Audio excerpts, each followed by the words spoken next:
Welcome to SS divine school. My self बीना बोसमिया। आज हम standard 8 chapter number 2 ईदगाह देखेंगे। तो किसने लिखा है? तो ये प्रेमचंद ने लिखा है। उनका जन्म सन 1880 में और निधन सन 1936 में हुआ था। तो पहले हम प्रेमचंद के बारे में थोड़ी माहिती ले लें। उपन्यास सम्राट प्रेमचंद का जन्म वाराणसी उत्तर प्रदेश के पास लम्ही नामक गांव में हुआ था। उनका बचपन का नाम धनपत राय था। आरंभ में वे नवाब राय उपनाम से उर्दू में लिखते थे। बाद में प्रेमचंद नाम से हिंदी में लिखने लगे। मैट्रिक उत्तीर्ण होते ही अध्यापक बने, किंतु गांधी जी के असहयोग आंदोलन में सक्रिय होने के लिए उन्हें सरकारी नौकरी त्याग दी। गोदान प्रेमचंद का सर्वश्रेष्ठ उपन्यास है। उनकी कहानियाँ मानसरोवर भाग 1 से 8 में संकलित है।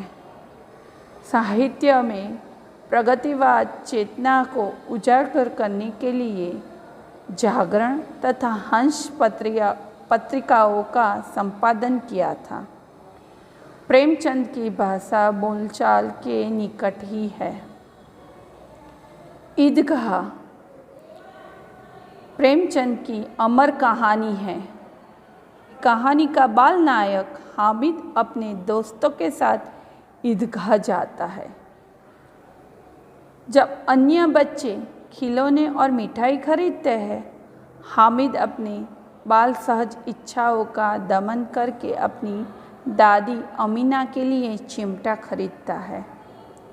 इसमें दादी के प्रति प्रेम तथा उपयोगी चीज खरीदने की विवेकपूर्ण बुद्धिमत्ता प्रकट होती है। पाठकगण बालक हामिद के त्याग, सद्भावना और विवेक को देखकर भाव विभोर हो जाते हैं। तो एक बालक और उसकी दादी माँ की पूरी कहानी है। ये कहानी समझे उससे पहले हम इसके शब्दार्थ और मुहावरे देखेंगे। ओके, देखो ईदगाह। ईदगाह का क्या मतलब होगा? ईद की नमाज पढ़ने की जगह। सानी चारों की सामग्री जो पानी में सान कर पशु को खिलाई जाती है। कुबेर धन का देवता। अनगिनत बहुत अधिक, जिसे गिना न जा सके। निगोड़ी दुष्ट अनाथ। मन मण અહીંયા ગુજરાતીમાં ગુજ लिखा है तो मतलब गुजरातीમાં मण થશે। बिशात औकात मूल्य। सिजदा एक विशेष मुद्रा में झुकना। लड़ी माला क्रम। घाव आक्रमण हमला। कोश खजाना पृथक अलग। सबील प्याव। वक्त धीरज धैर्य। मुहावरे। दिल कचोटना, कुछ न पाने पर दुख होना, बेड़ा पार लगाना, किनारे ले जाना, संकट से बचना। गले मिलना, प्रेम से भेंटना, दिल बैठ जाना, हताश या निराश होना। बाल बांका न होना, जरा भी नुकसान न होना। शूर लोग सिधारना, मर जाना, छाती पीट लेना, दुख प्रकट करना। अभी हम चैप्टर नंबर 2 समझेंगे। सुप्रसिद्ध कथाकार प्रेमचंद द्वारा लिखी ये कालजयी कहानी बचपन को पूरी ईमानदारी के साथ व्यक्त करती है। इस कहानी में माँ का एक नया रूप सामने आता है केवल जन्म देने वाली स्त्री ही माँ नहीं होती, बल्कि पालन करने वाली स्त्री को भी माँ का दर्जा प्राप्त होता है। कहानी में हामिद की माँ की भूमिका उसकी दादी निभा रही हैं। दादी केवल कहानी के प्रारंभ और अंत में आती है, लेकिन इसके बावजूद वही इस कहानी की नायिका है। रमजान के पूरे 30 रोजों के बाद ईद आई है। गांव में कितनी हलचल है। ईदगाह जाने की तैयारियां हो रही हैं। किसी के कुर्ते में बटन नहीं है, पड़ोस के घर से सुई तागा लेने दौड़ा जा रहा है। किसी के जूते कड़े हो गए हैं, उनमें तेल डालने के लिए तेली के घर भागा जाता है।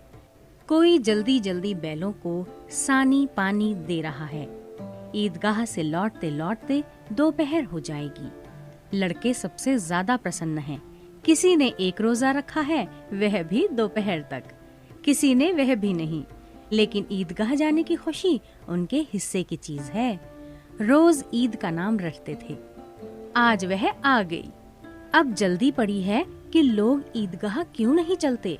बार बार जेब से अपना खजाना निकालकर गिनते हैं और खुश होकर फिर रख लेते हैं। महमूद गिनता है 1, 2, 10, 12। उसके पास 12 पैसे हैं। मोहसिन के पास 1, 2, 3, 8, 9, 15 पैसे हैं। इन्हीं अनगिनत पैसों में अनगिनत चीजें लाएंगे, खिलौने, मिठाइयाँ, बिगुल, गेंद और जाने क्या क्या। और सबसे ज्यादा प्रसन्न है हामिद। हामिद अपनी बूढ़ी दादी अमीना की गोद में सोता है। हामिद के पाँव में जूते नहीं हैं। सिर पर एक पुरानी धुरानी टोपी है, जिसका गोटा काला पड़ गया है। गांव से मेला चला और बच्चों के साथ हामिद भी जा रहा था। कभी सब के सब दौड़कर आगे निकल जाते, फिर किसी पेड़ के नीचे खड़े होकर साथ वालों का इंतजार करते। ये लोग क्यों इतने धीरे धीरे चल रहे हैं? हामिद के पैरों में तो जैसे पर लग गए हैं। शहर आ गया। बड़ी बड़ी इमारतें आने लगीं। यह अदालत है, यह कॉलेज है, यह क्लब घर है। इतने बड़े कॉलेज में कितने लड़के पढ़ते होंगे? सब लड़के नहीं हैं जी, बड़े बड़े आदमी हैं। सच, उनकी बड़ी बड़ी मूछें हैं। इतने बड़े हो गए, अभी तक पढ़ने जाते हैं। न जाने कब तक पढ़ेंगे और क्या करेंगे इतना पढ़कर। हामिद के मदरसे में 2-3 बड़े बड़े लड़के हैं, बिल्कुल 3 कौड़ी के। रोज मार खाते हैं, काम से जी चुराने वाले। इस जगह भी उसी तरह के लोग होंगे और क्या। सहसा ईदगाह नजर आया। नमाज खत्म हो गई है। लोग आपस में गले मिल रहे हैं। तब मिठाई और खिलौनों की दुकान पर धावा होता है। यह देखो, हिंडोला है, 1 पैसा देकर चढ़ जाओ। कभी आसमान पर जाते हुए मालूम होंगे, कभी जमीन पर गिरते हुए।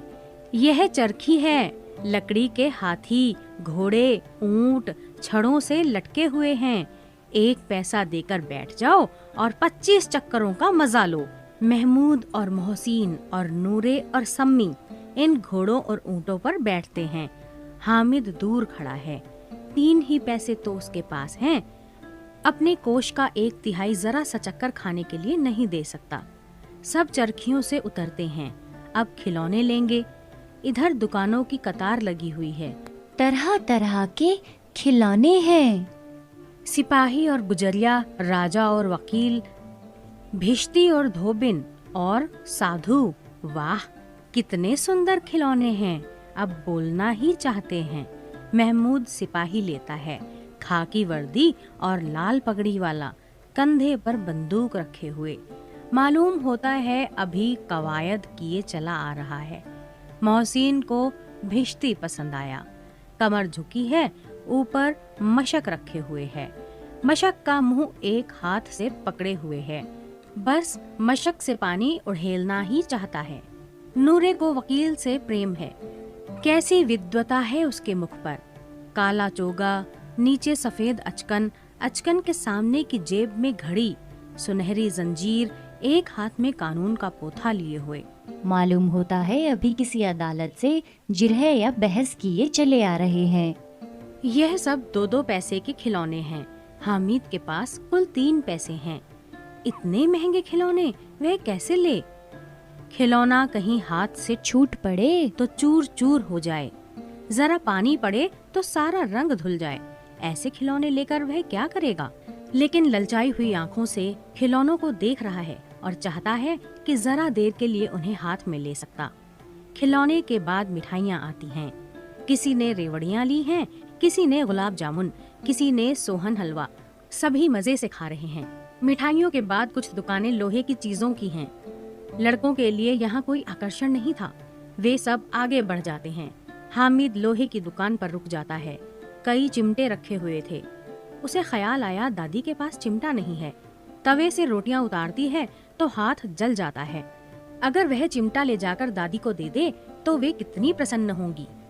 फिर उनकी उंगलियां कभी न जलेंगी।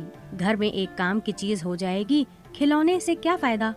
हामिद के साथी आगे बढ़ गए हैं।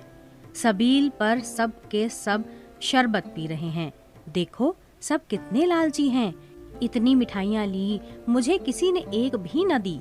उस पर कहते हैं मेरे साथ खेलो, मेरा यह काम करो।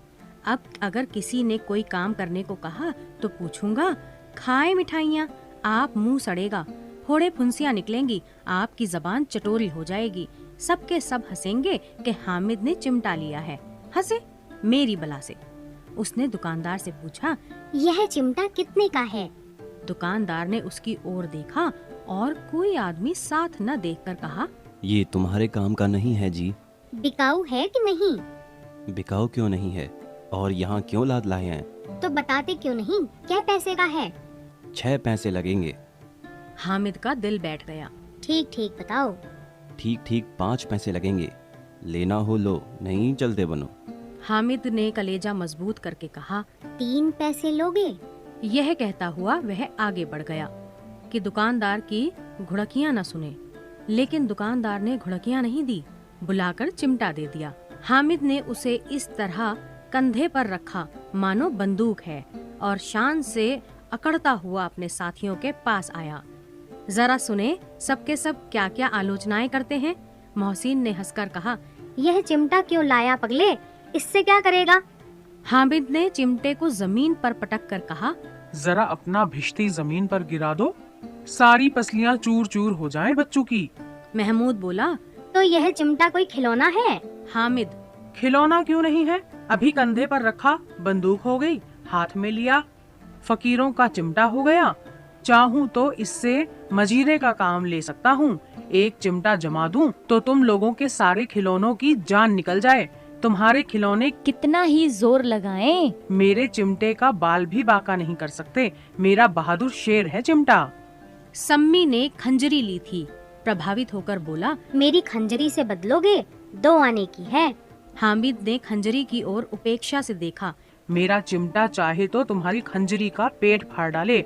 बस एक चमड़े की झिल्ली लगा दी, ढब ढब बोलने लगी। जरा सा पानी लग जाए तो खत्म हो जाए।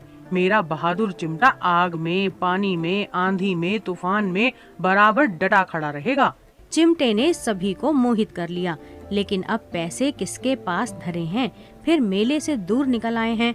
9 कब के बज गए। धूप तेज हो रही है। घर पहुंचने की जल्दी हो रही है। बाप से जिद भी करें तो चिमटा नहीं मिल सकता है। हामिद है बड़ा चालाक, इसलिए बदमाश ने अपने पैसे बचा रखे थे। अब बालकों के 2 दल हो गए हैं। एक ओर मिट्टी है, दूसरी ओर लोहा। अगर कोई शेर आ जाए, मियाँ भिश्ती के छक्के छूट जाएं। मियाँ सिपाही मिट्टी की बंदूक छोड़कर भागे। वकील साहब की नानी मर जाए, चोगे में मुंह छिपाकर जमीन पर लेट जाए। मगर यह चिमटा, यह बहादुर, यह रुस्तमे हिंद लपक कर शेर की गर्दन पर सवार हो जाएगा और उसकी आंखें निकाल। मोहसिन ने एड़ी चोटी का जोर लगाकर कहा, अच्छा, पानी तो नहीं भर सकता। हामिद ने चिमटे को सीधा खड़ा करके कहा, भिश्ती को एक डांट बताएगा तो दौड़ता हुआ पानी लाकर द्वार पर छिड़कने लगेगा। मोहसिन परास्त हो गया, पर महमूद ने कुमक पहुंचाई। अगर बच्चों पकड़े जाएं तो अदालत में बंधे बंधे फिरेंगे, तब वकील साहब के ही पैरों पड़ेंगे। हामिद इस प्रबल तर्क का जवाब न दे सका। उसने पूछा, हमें पकड़ने कौन आएगा? नूरे ने अकड़ कर कहा, यह सिपाही बंदूक वाला। हामिद ने मुंह चिढ़ाकर कहा, यह बेचारे हम बहादुर रुस्तमे हिंद को पकड़ेंगे। अच्छा लाओ, अभी जरा कुश्ती हो जाए, इसकी सूरत देखकर दूर से भागेंगे, पकड़ेंगे क्या बेचारे। मोहसिन को एक नई चोट सूझ गई। तुम्हारे चिमटे का मुंह रोज आग में जलेगा। उसने समझा था कि हामिद नाजवाब हो जाएगा, लेकिन ये बात न हुई। हामिद ने तुरंत जवाब दिया, आग में बहादुर ही कूदते हैं जनाब। आग में कूदना वह काम है जो रुस्तम हिंद ही कर सकता है। महमूद ने एक जोर लगाया। वकील साहब कुर्सी मेज पर बैठेंगे, तुम्हारा चिमटा तो बावर्ची खाने में जमीन पर पड़ा रहेगा। इस तर्क ने सम्मी और नूरे को भी सजीव कर दिया। कितने ठिकाने की बात कही है पट्टे ने। चिमटा बावर्ची खाने में पड़े रहने के सिवा और क्या कर सकता है। हामिद को कोई फड़कता हुआ जवाब न सूझा तो उसने धांधली शुरू की। मेरा चिमटा बावर्ची खाने में नहीं रहेगा। वकील साहब कुर्सी पर बैठेंगे तो जाकर उन्हें जमीन पर पटक देगा और उनका कानून उनके पेट में डाल देगा। कानून को पेट में डालने वाली बात छा गई। ऐसी छा गई कि तीनों शूरमा मुंह ताकते रह गए। हामिद ने मैदान मार लिया। उसका चिमटा रुस्तमे हिंद है। अब इसमें मोहसिन, महमूद, नूरे, सम्मी किसी को भी आपत्ति नहीं हो सकती। औरों ने 3-3, 4-4 आने पैसे खर्च किए पर कोई काम की चीज न ले सके। हामिद ने 3 पैसे में रंग जमा लिया। सच ही तो है, खिलौनों का क्या भरोसा, टूट फूट जाएंगे। हामिद का चिमटा तो बना रहेगा बरसों। संधि की शर्तें तय होने लगीं। मोहसिन ने कहा, जरा अपना चिमटा दो, हम भी देखें। तुम हमारा भिश्ती लेकर देखो। महमूद और नूरे ने भी अपने अपने खिलौने पेश किए। हामिद को इन शर्तों को मानने में कोई आपत्ति न थी। चिमटा बारी बारी से सबके हाथ में गया और उनके खिलौने बारी बारी से हामिद के हाथ में आए। कितने खूबसूरत खिलौने हैं। हामिद ने हारने वालों के आंसू पोंछे। मैं तुम्हें चिढ़ा रहा था।